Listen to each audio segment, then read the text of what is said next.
రాజ్యాంగ వ్యతిరేక విధానాలు పాటిస్తున్న బీజేపీని ఓడించాలన్నారు రిటైర్డ్ ఐఏఎస్ అధికారి ఆకునూరి మురళి. జాగో తెలంగాణ ఆధ్వర్యంలో చేపట్టిన ఓటర్ల చైతన్య బస్సు యాత్ర జోగులాంబ గద్వాల జిల్లాలో కొనసాగుతోంది.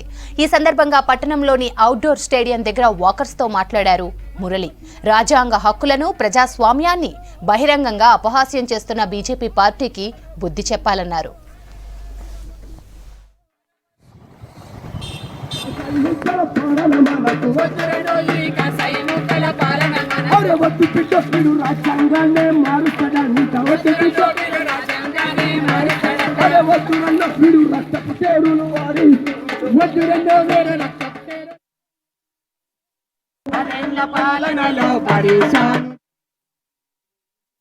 మోడీ గారు ఏ రకంగా గత 10 సంవత్సరాలలో అభివృద్ధి చేయకుండా, విద్యను ముట్టుకోకుండా, ఆరోగ్య సేవలను ముట్టుకోకుండా, ఉపాధిని ఆయన హామీ చేసినటువంటి ఉపాధిని కూడా కోట్ల మందికి ఇస్తారని చెప్పి అబద్ధం ఆడిన విషయము, సో అట్లాగే వ్యవసాయ రంగాన్ని ఎట్లా మోసం చేస్తాడనే విషయము మేము చెప్పుకుంటూ రాష్ట్రమంతా తిరుగుతున్నాము.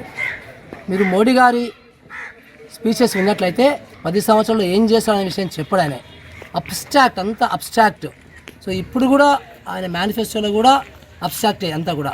వికసిత్ భారత్ అంటాడు, సబ్కా సాత్ సబ్కా వికాస్ అంటాడు, ఇట్లా జనరల్ చెప్తాడు తప్ప స్పెసిఫిక్గా ఎన్ని బడులు కట్టారు, ఎన్ని ఆసుపత్రులు కట్టారు, ఎంతమందికి ఉద్యోగాలు ఇప్పించిండు, సో వ్యవసాయ రంగంలో నిజంగా కూడా రైతుల యొక్క ఆదాయాన్ని డబుల్ చేసిండా, ఇలాంటి విషయాలు ఆయన మాట్లాడాడు.